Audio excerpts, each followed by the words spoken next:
स्वागत है दोस्तों आप लोगों का आपके अपने यूट्यूब चैनल हिंदी मंथन पर। मैं रणजय सिंह आप लोगों का तहे दिल से स्वागत, अभिनंदन और वंदन करता हूं। आज हम लोग वर्णमाला पर आधारित कुछ प्रश्नों को सॉल्व करने की कोशिश करेंगे। आइए देखते हैं वर्णमाला पर आधारित कौन कौन से महत्वपूर्ण प्रश्न हैं जो परीक्षा के लिए बहुत ज़्यादा महत्वपूर्ण बन जाते हैं। उसमें पहला प्रश्न दिया गया है कि मूर्धन्य ध्वनियाँ कौन सी हैं। तो ध्यान रहे, इसमें ऑप्शन नंबर ए जो दिया गया पा फा बा भा, ये जो है ये ओष्ठ ध्वनियाँ हैं, ठीक है। जबकि वहीं पर चा छा जा झा ये जो है तालव्य ध्वनियाँ हैं, और वहीं ट ठ ड ढ अणा ये मूर्धन्य ध्वनियाँ हैं, और ता था दा धना ये दंत ध्वनियों की श्रेणी में आते हैं। दूसरा प्रश्न दिया गया है कि किस ध्वनि को अनुस्वार कहा जाता है। स्वर के बाद में आने वाली नासिक ध्वनियों को, स्वतंत्र रूप से उच्चारित होने वाली ध्वनियों को, स्वर के साथ आने वाली ध्वनियों को, व्यंजन के बाद आने वाली ध्वनियों को। तो ध्यान रहे, इसमें जो सही आंसर होगा स्वर के बाद में आने वाली नासिक ध्वनि जो है उसको ही हम क्या कहते हैं, अनुस्वार कहते हैं। देखो, अनुस्वार का अर्थ ही होता है अनुधन स्वर। अनु माने होता है पीछे, स्वर माने होता है स्वर के। तो स्वर के बाद में जो ध्वनि आती है उसको ही हम अनुस्वार कहते हैं। अब आप स्वर श्रृंखला को अगर ध्यान से समझ पा रहे हैं तो आप स्वर को गिन के भी देख लीजिए, है ना। स्वर के बाद में ही अनुस्वार आएगा। छोटा बड़ा, छोटी बड़ी, छोटाऊ बड़ाऊ, री ए ओ औ, 11 हो गया। औ के बाद में अंग, ठीक है। अगला दिया गया है किस क्रमांक में मूर्धन्य ध्वनियाँ हैं, ठीक है।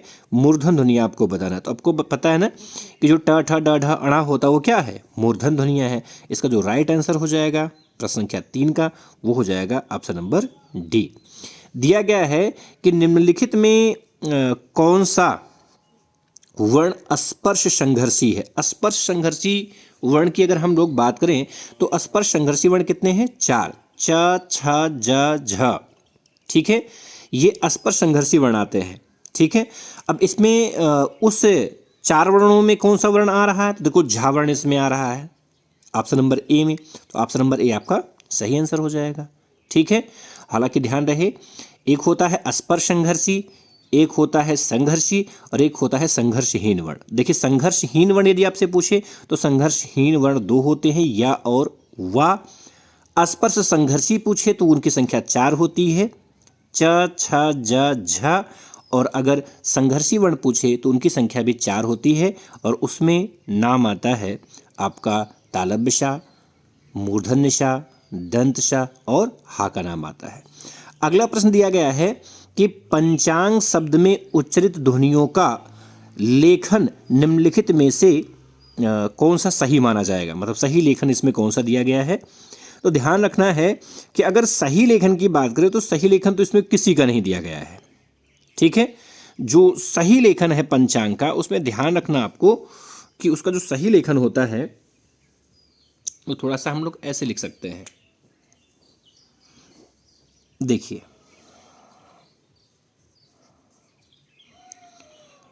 पंचांग की अगर हम लोग बात करें तो सही तरीका पंचांग का पा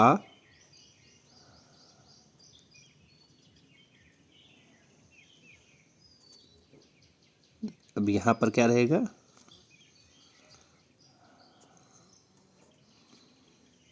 ये है पंचांग। ये शुद्ध रूप लिखा गया है पंचांग का, ठीक है। ये पंचांग का शुद्ध रूप लिखा गया है ना। अब ऐसी स्थिति तो इसमें वास्तव में किसी में नहीं है, लेकिन सही तरीका पंचांग लिखने का यही है, ठीक है।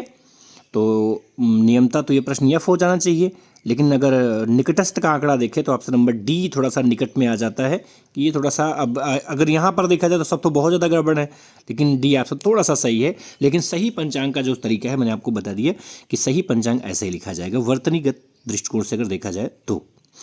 अगला दिया गया है कि द्वित्व व्यंजन का प्रयोग किस शब्द में नहीं हुआ है। द्वित्व मतलब ध्यान में समझना है कि जब जो वर्ण आधा हो और वही वर्ण क्या हो, पूरा हो। यानी इसकी अगर एग्जैक्ट परिभाषा की बात करें तो परिभाषा इसकी क्या बनती है, यदि किसी शब्द में आधा वर्ण बीच में या फिर अंत में या फिर लास्ट में ही आ जाए, कोई दिक्कत नहीं है, लेकिन जो वर्ण आधा है वो अपने ही समान दूसरे पूरे वर्ण से मिल जाए, तो ऐसी स्थिति को हम क्या कहते हैं, द्वैत ध्वनि कहते हैं। ठीक है, अब इसमें द्वैत ध्वनि की अगर स्थिति हम लोग देखें तो द्वैत ध्वनि का प्रयोग इसमें किन शब्द में नहीं किया गया है।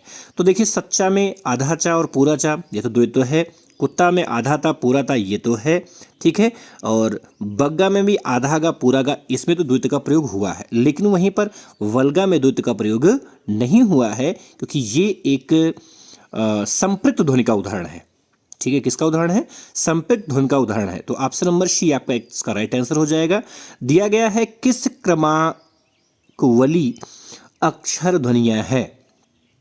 ठीक है, अक्षर ध्वनि की बात कर रहा है इसमें, तो ध्यान रखना है, अक्षर ध्वनि का मतलब ये होता है कि अक्षर का मतलब ही होता है अधन क्षर, आ का मतलब होता है नहीं, क्षर का मतलब होता है क्षरण, अर्थात जिसका उससे छोटा रूप न बन पाए, अर्थात भाषा का वह अंतिम रूप जिसका और छोटा रूप न बन पाए उसे हम अक्षर कहते हैं।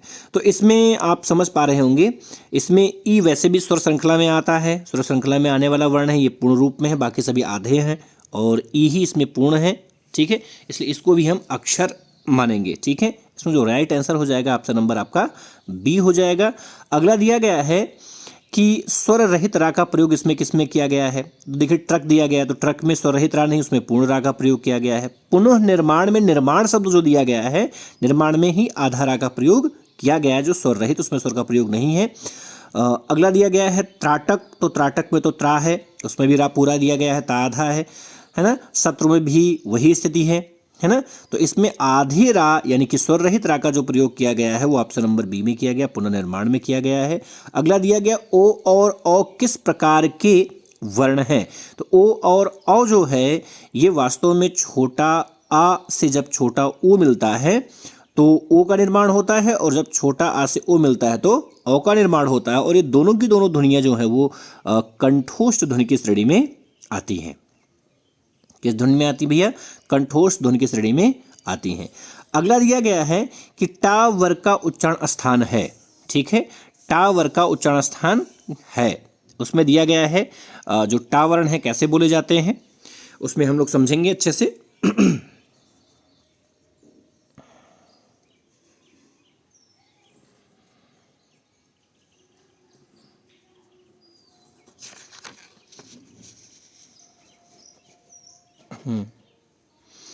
अब इसमें देखना है, तो टा का जो उच्चारण स्थान होता है वो क्या होता है भैया, मूर्धा होता है। क्या होता है, मूर्धा होता है। अगला प्रश्न दिया गया है कि भाषा की सार्थक लघुत्तम इकाई क्या है। देखिए, सार्थक का मतलब ये होता है कि जो अर्थ देने में सक्षम हो। तो आपको पता है कि सबसे ऊपर की जो ध्वनियाँ होती हैं, चाहे वो बात वर्ण की हो या फिर वो ध्वनि की हो, तो ध्वनि और वर्णों का अपना कोई अर्थ नहीं होता है, लेकिन अर्थ देने में जो सक्षम ध्वनि होती है भाषा की सबसे छोटी, वो क्या होती है, शब्द। जैसे बात करें हम पंकज की, तो पंकज एक शब्द है और पंकज का अर्थ क्या होता है, कमल होता है। तो शब्दों का तो अर्थ होता है, लेकिन शब्दों से जो छोटी इकाइयाँ होती हैं, तो शब्दों से छोटी इकाइयाँ दो ही हैं, एक ध्वनि है और एक वर्ण है, जिनमें उनका अर्थ नहीं होता है। ठीक है, तो सबसे इसका जो राइट आंसर हो जाएगा वो ऑप्शन नंबर ए हो जाएगा। अगला दिया गया है किस क्रमांक में ऊष्म व्यंजन नहीं है। ऊष्म व्यंजन नहीं है तो तालव्य सा तो ऊष्म होता ही है, दंत सा होता ही है, या इसमें नहीं होता, ये अंतस्थ वर्ण श्रृंखला की श्रेणी में आता है। इसमें जो राइट आंसर आपका हो जाएगा ऑप्शन नंबर सी हो जाएगा। अगला दिया गया है किस क्रमांक में पार्श्विक व्यंजन है। पार्श्विक व्यंजन का मतलब आप समझ पा रहे होंगे कि जिन वर्णों के उच्चारण में हमारी जो जीवा होती है वो मुंह में खड़ी हो जाए, बीच में ऐसे खड़ी हो जाए और उसके अगल बगल के भाग से हवा बाहर निकल जाए, तो ऐसा होता है ला। अर्थात पार्श्विक व्यंजन की श्रेणी में कौन सा वर्ण आता है, ला वर्ण आता है। अगला दिया गया है किस क्रमांक में अल्प प्राण ध्वनियाँ हैं। अल्प प्राण ध्वनि का मतलब इसमें देखो भाई, अल्प प्राण ध्वनि इसमें का और ला जो है ये अल्पप्राण ध्वनि है, शेष अल्पप्राण ध्वनि की श्रेणी में नहीं आएंगी। अगला दिया गया है कि का वर्ण उच्चारण की दृष्टि से क्या है। तो का उच्चारण की दृष्टि से अगर देखें तो ये कोमल है और कंठ है। देखो इसमें क्या नहीं होना चाहिए था, तो अगर इसमें हम लोग समझें तो इसमें ये जो दिया गया भैया ये तालब हिस्सा ये इसमें नहीं होना चाहिए था, ये गलत दिया गया है। हाँ, ये बात ठीक है कि ये कोमल भी है, कोमल होने के साथ साथ ये क्या है, कंठ भी, ये दोनों चीज़ें ठीक है, लेकिन शेष क्या है, गलत दिया गया है। तो इसमें राइट आंसर जो हो जाएगा ऑप्शन नंबर बी, लेकिन आपको ताला भी उसमें से हटाना पड़ेगा क्योंकि आ ताला वर्ण थोड़ी ना है, वो तो कोमल वर्ण है। आवाज़ सही है। कंठ वर्ण है, हाँ ये बात भी सही है। अगला प्रश्न दिया गया है कि निम्नलिखित में से कौन सा वर्ण घोष है। देखो घोष वर्ण में देखना, ध्यान रखना आपको, घोष वर्ण बताना है।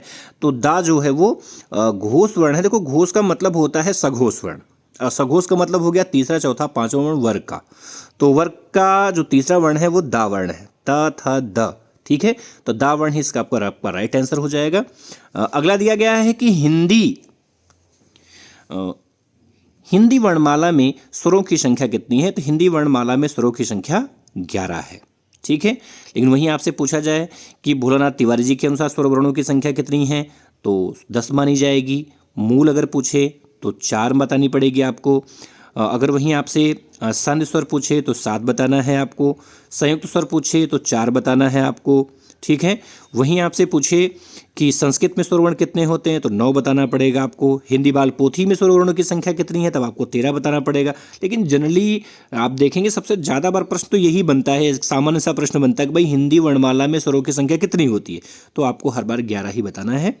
ठीक है, अगला प्रश्न दिया गया है कि लिखित वर्ण संकेतों की सहायता से, लिखित वर्ण संकेतों, तो लिखित दिया गया, ध्यान रखना आपको, लिखित वर्ण संकेतों की सहायता से भाव या विचार की अभिव्यक्ति को हम क्या कहते हैं। इसे हम लिपि कहते हैं, इसे वर्ण कहते हैं, इसे भाषा कहते हैं, इनमें से कोई नहीं। तो ध्यान रहे, लिखित वर्ण संकेतों की बात का मतलब हो गया कि ये बात लिपि की हो रही है।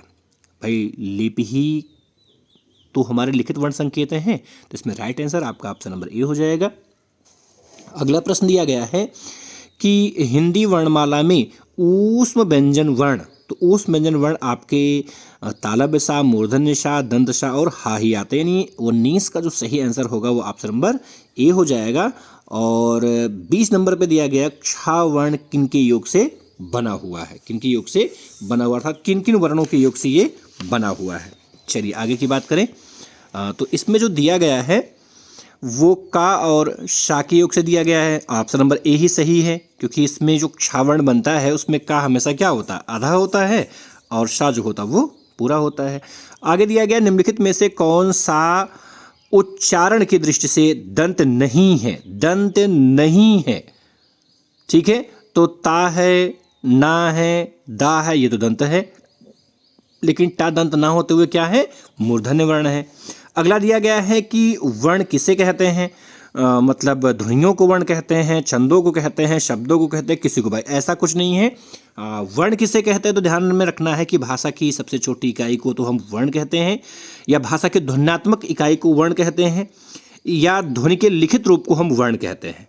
ये बात तो समझ में आती है। तो इसमें अगर देखें तो ध्वनियों को ध्वनियों को तो वर्ण नहीं कहा जाता है, शब्दों को भी वर्ण नहीं कहा जाता, छंदों को भी वर्ण नहीं कहा जाता। इनमें से कोई नहीं आंसर हो जाएगा। ठीक है, अगला दिया गया है कि अनुनासिक का संबंध होता है किससे होता है, केवल नाक से होता है, केवल मुंह से होता है, नाक और मुंह दोनों से होता है, इनमें से कोई नहीं। तो ध्यान रखना है कि अनुनासिक ध्वनियों का संबंध जो होता है नाक और मुंह दोनों से होता है। ऑप्शन नंबर सी इसका राइट आंसर हो जाएगा। अगला प्रश्न दिया गया है कि अनुनासिक व्यंजन कौन से होते हैं। अनुनासिक व्यंजन की बात कर रहा है। तो अनुनासिक व्यंजन वर्ग के प्रथमाक्षर होते हैं, तृतीयाक्षर होते हैं, चतुराक्षर होते हैं, पंचाक्षर होते हैं।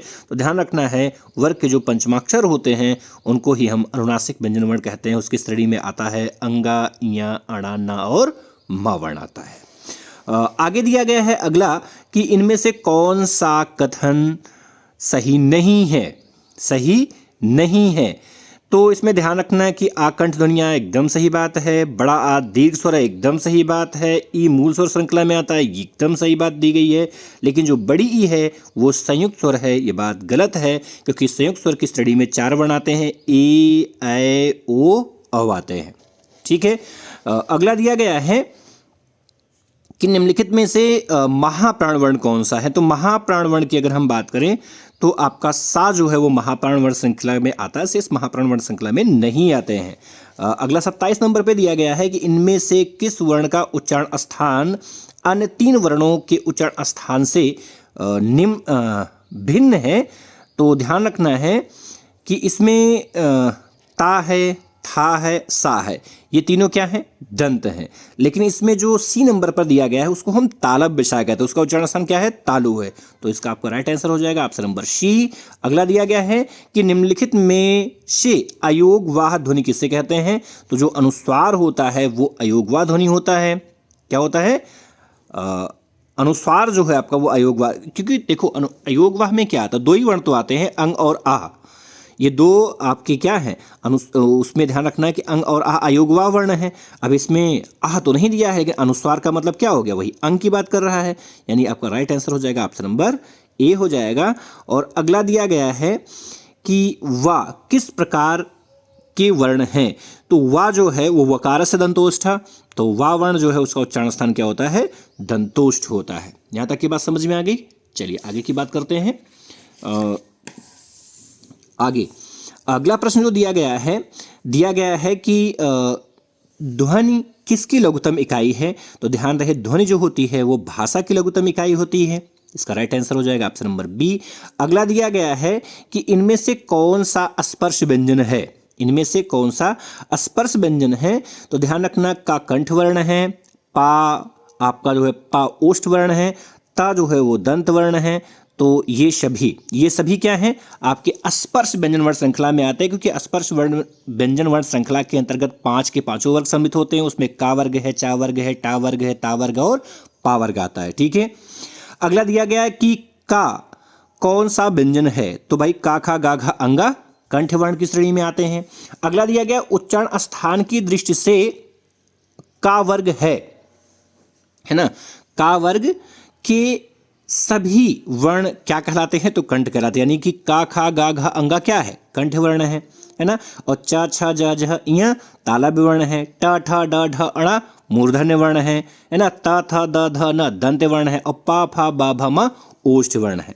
अगला दिया गया निम्नलिखित में से कौन सा वर्ण ओष्ठ नहीं है, मतलब ओठ से नहीं बोला जाता है, ओठ की सहायता से नहीं बोला जाता है। तो इया जो देख पा रहे हैं आप, वो ओठ की सहायता से नहीं बोला जाता है, वो एक तालव्य वर्ण श्रृंखला में आता है, नासिक वर्ण श्रृंखला में आता है। लेकिन वो जो है वो कहाँ नहीं आता है, तो वह ओष्ठ वर्ण श्रृंखला में नहीं आता है। अगला दिया गया है कि निम्नलिखित में से कौन सा वर्ण ओष्ठ है। देखो इस बार पूछा ओष्ठ है, तो पा, फा, बा, भा, मा, तो उसमें बा आ रहा है, ये ओष्ठ वर्ण है, शेष ओष्ठ वर्ण नहीं है। अगला दिया गया है कि निम्नलिखित वर्णों में कौन सा मूर्धन्य है। मतलब मूर्धन्य का मतलब समझ पा रहे हैं, जो मूर्धा का मतलब ये होता है तालू के नीचे, किंतु दांत के ऊपर का जो एरिया है, यानी मसूड़ा वाला जो हिस्सा होता है उसे हम मूर्धा मानते हैं। और मूर्धा से उचित होने वाले वर्ण जो है स्पर्श वर्ण श्रृंखला में वो टा, ठा, डा, ढा, अणा है, यानी आपका right answer option number C हो जाएगा। अगला प्रश्न दिया गया है कि निम्नलिखित वर्णों में से कौन सा मूर्धन्य है। तो इसमें मूर्धन्य की अगर हम बात करें तो इसमें जो ऑप्शन नंबर सी है उसे मूर्धन्य सा कहेंगे। ऑप्शन नंबर ए जो है वो तालव्य सा है। और चा, छा, जा जो है वो आपका वो भी क्या है, आपका तालव्य वर्ण ही है। और ता, था, दा, धना ये दंत वर्ण श्रेणी में आता है। ठीक है। अगला दिया गया है निम्नलिखित में से कौन सा वर्ण महाप्राण है। तो खा महाप्राण वर्ण श्रेणी में आता है। दिया गया निम्नलिखित में से कौन सा वर्ण महाप्राण है। तो महाप्राण, इसमें था वर्ण जो दिया गया है वो महाप्राण वर्ण है। कैसा वर्ण भैया, महाप्राण वर्ण है। आगे की बात करें, आगे दिया गया है कि निम्नलिखित में संयुक्त व्यंजन कौन से हैं। तो संयुक्त व्यंजन का मतलब समझ पा रहे होंगे कि इसमें संयुक्त व्यंजन कौन कौन से हैं। तो संयुक्त व्यंजन में आप देखेंगे छ, त्र, ज्ञ, स्त्रा, ये जो है संयुक्त व्यंजन वर्ण है, शेष संयुक्त व्यंजन वर्ण नहीं है। ठीक है। या, रा, ला, वा अंतस्थ है। और तालव्य शा, दंत शा, मूर्धन्य शा, हा ये आपकी ऊष्म वर्ण है। लेकिन छ, त्र, ज्ञ, स्त्रा ये आपके संयुक्त व्यंजन वर्ण श्रृंखला में आते हैं। ठीक है। अगला दिया गया है कि निम्नलिखित में से कौन सा वर्ण नासिक है। तो अंगा, इया, अणा, ना और मा ये आपका नासिक वर्ण है, इसमें इया आपका राइट आंसर हो जाएगा। अगला दिया गया निम्नलिखित में से कौन सा वर्ण नासिक है। तो मैंने अभी आपको बताया अंगा, इया, अणा, ना और मा, तो मा भी आपका नासिक वर्ण है। आगे दिया गया है कि च, छ, जा, झा और इया ध्वनियाँ किस प्रकार की ध्वनियाँ हैं। तो ये तालव्य ध्वनियाँ हैं। आगे दिया गया है कि ट ठ ड ढ अणा किस प्रकार की ध्वनियां हैं, तो ध्यान रहिए मूर्धन्य ध्वनियां हैं। आगे दिया गया है कि च छ ज झ ध्वनियां क्या कहलाती हैं, ये स्पर्श ध्वनियां हैं, ये स्पर्श संघर्षी हैं, ये संघर्ष व्यंजन वर्ण है, ये सभी हैं। तो ध्यान रखना है कि च छ ज झ वर्ण जो हैं वो स्पर्श संघर्षी वर्णों की श्रेणी में आते हैं। ऑप्शन नंबर बी आपका राइट आंसर हो जाएगा। आगे दिया गया निम्न में से अल्पप्राण वर्ण कौन से हैं, तो अल्पप्राण वर्ण की श्रेणी में आपका का और गा आता है। अगला दिया गया निम्नलिखित में से अल्पप्राण वर्ण कौन से हैं, तो च और झ आपका अल्पप्राण वर्ण श्रेणी में आता है। ठीक है, आगे दिया गया है निम्नलिखित में से तालव्य ध्वनियां कौन सी हैं। तालव्य ध्वनियों की श्रेणी में आता है आपका देखो पा फा बा भा, ये तो ओष्ठ से बोला जाता है। का खा गा घा ये आपका कर्ण से बोला जाता है। तो च छ ज झ ये तालव्य वर्ण है, जिसमें त थ द ध न ये दंत वर्ण श्रेणी में आता है। अगले दिया गया है कि व्यंजन कुल कितने होते हैं, तो व्यंजन की संख्या कुल 33 होती है। आगे दिया गया निम्न में से सघोष वर्ण कौन सा है। भाई सघोष वर्ण की बात कर रहा है, घोष का मतलब सघोष ही होता है, तो जा आपका सघोष वर्ण है। आगे दिया गया निम्न में से घोष वर्ण कौन से हैं, तो घोष वर्ण ग और घा है। आगे दिया गया है हिंदी वर्णमाला में मूल स्वर कितने होते हैं, तो मूल स्वर की संख्या 4 होती है, वो छोटा, छोटी, छोटा उ और री होता है। आगे दिया गया निम्न में से महाप्राण वर्ण कौन सा है, तो महाप्राण वर्ण आपके दोनों सा आ जाएंगे, यानी कि तालव्य श और मूर्धन्य श आपके महाप्राण वर्ण हैं। आगे दिया गया है कि छ और झ किस प्रकार के व्यंजन वर्ण हैं, तो इनको हम स्पर्श संघर्षी वर्ण कहते हैं, क्योंकि स्पर्श संघर्षी वर्णों की संख्या 4 है, उसमें च छ ज झ आता है। अगला प्रश्न दिया गया है कि हिंदी शब्दकोश में कौन सा शब्द सबसे पहले आएगा, तो ध्यान रहे कांच शब्द इसमें सबसे पहले आएगा। आपको मैंने शब्दकोश पढ़ाया हुआ है, आप उसको एक बार अच्छे से देख लेंगे तो समझ में आ जाए इसको व्यवस्थित कैसे किया जाता है। आगे दिया गया है कि हिंदी वर्णमाला में अयोग व ध्वनियों की संख्या कितनी है, 2 अंग और आह। अगला दिया गया है कि ओ का उच्चारण स्थान क्या होगा, तो ओ का उच्चारण स्थान कंठोष्ठ हो जाएगा। यहाँ पर यह प्रश्न क्लास समाप्त होती है। हम नए पेपर सेट के साथ आपसे पुनः मिलेंगे, तब तक के लिए धन्यवाद।